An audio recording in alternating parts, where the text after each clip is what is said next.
As I started working on our Lego city this week, a thought came to my mind.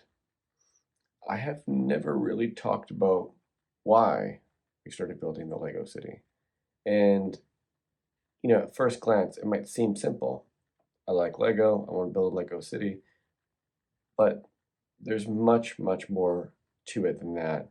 And I thought maybe I'd share the story of how we got our Lego city started and why we did it in the first place, and really just how we got to where we are today. And I do want to focus on we because there is more than just me that builds this Lego city.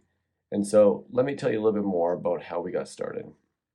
As you can probably tell from this YouTube channel, I've always loved collecting things. When I was a kid, I collected Pokemon cards, hockey cards, Hot Wheels, you name it, I did it.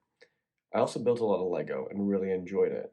But as I grew up and grew older, I started getting away from it, just kind of lost interest into it. And it's not that I didn't like it, I just stopped following it. And I spent my time on other things like video games.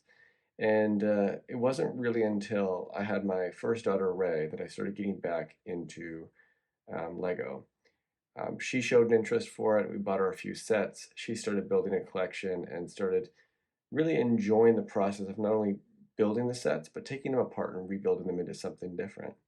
And after a while, I thought to myself, maybe this is something we can do together.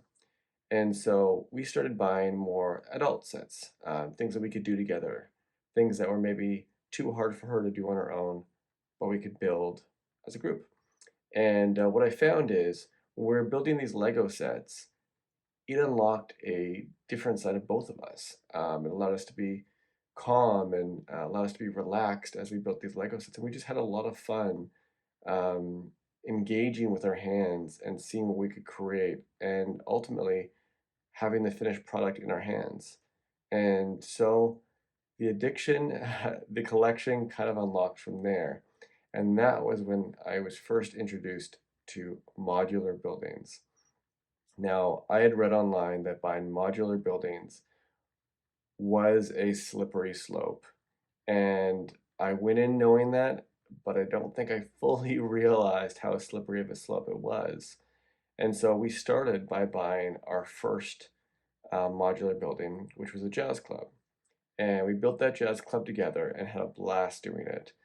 My daughter loved taking each bag as we opened it up and building something different with each bag while I was building, following the instructions. And one of her favorite parts was any bag that had a minifigure in it because she would use them to set up these little scenes and then tell me the story of what was happening in the scenes. And it was cute just to see her reaction and her playing with Lego in this way. And so we got our first building set up, the jazz club, and I thought it looked kind of lonely by itself, so I decided to buy another. We bought the bookstore, and it was great, and we kind of just started to expand and roll down from there. And the fun didn't stop at building the buildings, though. After the buildings were built, and we had them in my office, she would come in and set up little scenes. She did some funny scenes with Mickey stealing some gold from the art studio in the boutique hotel, or Stanley Hudson from The Office getting a pretzel at the bakery in the Assembly Square set.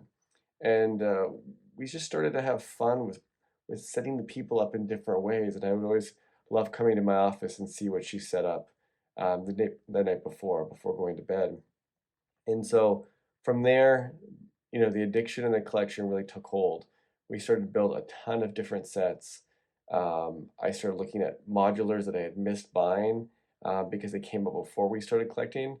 And over time, our city started to turn, well, into a city. We got streets, we expanded it, and from there, it's only continued to grow in size into what you see today. When I look at our Lego city, I'm reminded of all the good times we had building it together, all the funny stories we would tell while building, setting up the minifigures in funny different situations, and all the stories we continue to tell by having Lego story time just before bedtime. I'm also reminded of all the great conversations we had while building, the calm, present discussions we had about school and other things going on in her life while we weren't distracted with TV screens and other distractions. I only hope she enjoyed it as much as I did, and I can't wait to see how our Lego city turns out in a couple years from now. And there you have it. That is the story of how we built our Lego city. More importantly, why we built it. We had a lot of fun building these sets together, and while we ultimately spent more money than I intended on when we first started going, the memories we created together and the conversations we had while building the sets is really the main value here. And that's why we continue to build it today. And I hope this is maybe giving you some inspiration for how you can build Lego sets with your kids if you have them, or maybe give you some inspiration to start your own Lego city, because you definitely don't have to start big. Start small with one, and you'll have a blast doing it. But be careful. Like I said earlier, getting started with modular buildings is a slippery slope. You'll end up like me one day, which isn't so bad. Take care. We'll see you next time.